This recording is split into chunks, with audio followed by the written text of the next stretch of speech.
Bonjour et bienvenue sur ma chaîne Le Français Facilement.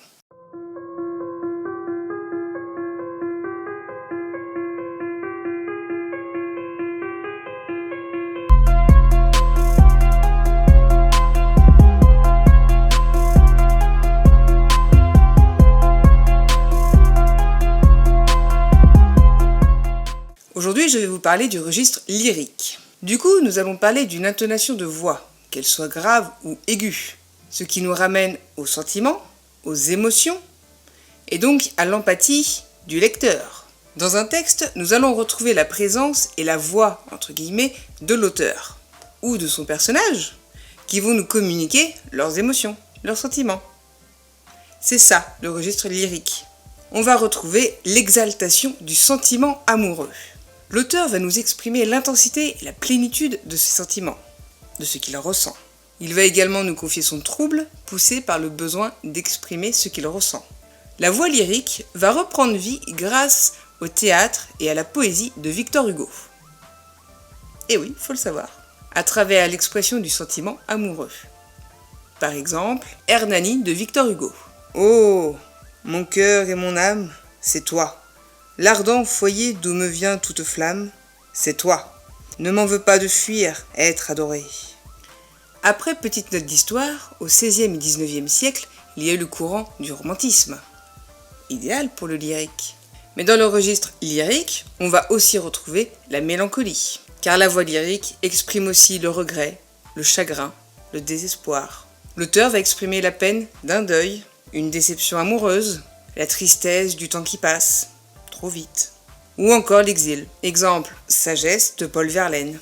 Suis-je né trop tôt ou trop tard ? Qu'est-ce que je fais en ce monde ? Oh, vous tous, ma peine est profonde. Et enfin, on va retrouver le lyrisme de la sensation. Et bien là, ce sera la joie de la communion avec la nature. Ouais, en mode hippie si vous voulez. Ce sera la plénitude des sensations, le plaisir des sens, ou encore de l'harmonie avec la nature. Exemple, René de Chateaubriand. L'automne me surprit au milieu de mes incertitudes. J'entrais avec ravissement dans les mois des tempêtes. Maintenant, voyons les marques du registre lyrique. Déjà, on va retrouver les marques de la première personne du singulier, que ce soit dans les pronoms personnels, ou encore les pronoms possessifs, ou encore dans les déterminants possessifs. Par exemple, dans La Cité mongole d'André Ardelot. Oui, si tu retournes danser, chez Temporel, un jour ou l'autre, pense aux bonheurs qui sont passés, là, simplement, comme les nôtres. On va retrouver aussi beaucoup d'interrogations, ou d'exclamations, ou même d'apostrophes pour interpeller le lecteur. Par exemple, un cœur dans une soutane de Rimbaud. Ne devinez-vous pas que je bout d'ivresse ? Ange de ma grand-mère, ange de mon berceau, ne devinez-vous pas que je deviens oiseau ? Que ma lyre frissonne et que je bats de l'aile, comme l'hirondelle ? On va retrouver aussi le vocabulaire affectif, des sentiments, forcément.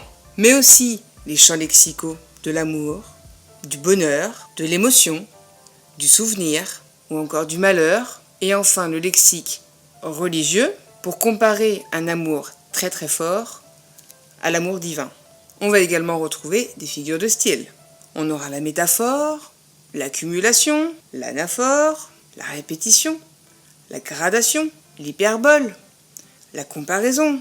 N'hésitez pas à aller voir ma vidéo sur les figures de style. On retrouvera également une ponctuation très expressive, avec les points d'exclamation, les points d'interrogation, mais aussi des jeux sur les sonorités, comme les assonances et les allitérations, et enfin les adverbes d'intensité, pour mieux comprendre du coup l'intensité des différentes émotions. Continuons avec les thèmes du lyrique. En tout premier, on va avoir l'amour. L'amour, évidemment, est le thème par excellence. Après, il sera souvent malmené, ou malheureux, ou encore déçu, ou contrarié. Mais ce sera toujours le centre. Après, on trouvera aussi la mort, ou la nostalgie, la fuite du temps, le destin, l'amitié, ou encore la solitude. Après, pour le poète, on va retrouver sa rage, ses regrets, son désespoir, ou encore son insatisfaction.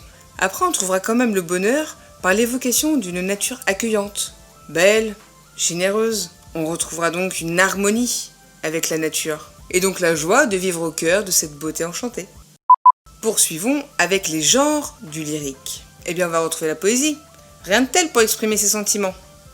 Après, des fois, c'est plus facile d'exprimer les sentiments pour l'être aimé sur papier plutôt que face à face. Et des poèmes d'amour, il y en a énormément, mais il y en aura toujours des nouveaux.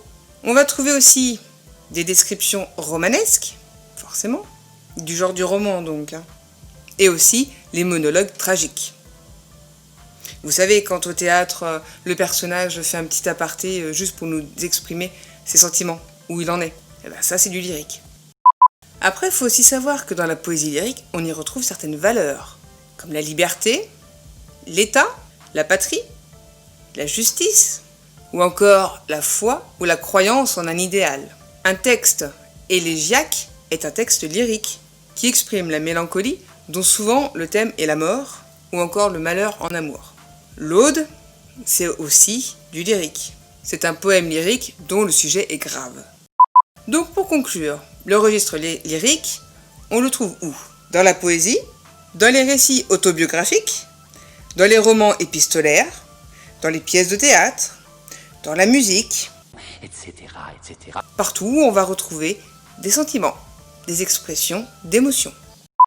Donc voilà, j'espère avoir été assez clair. Après, n'hésitez pas à aller voir mes vidéos sur les figures de style ou encore les assonances. Et puis, likez, partagez, commentez. N'hésitez pas à poser des questions si vous en avez besoin. Ou encore à me proposer des thèmes qui auraient besoin d'être éclaircis. Abonnez-vous si ce n'est pas déjà fait. Et activez la petite cloche. Bonne journée, à la prochaine!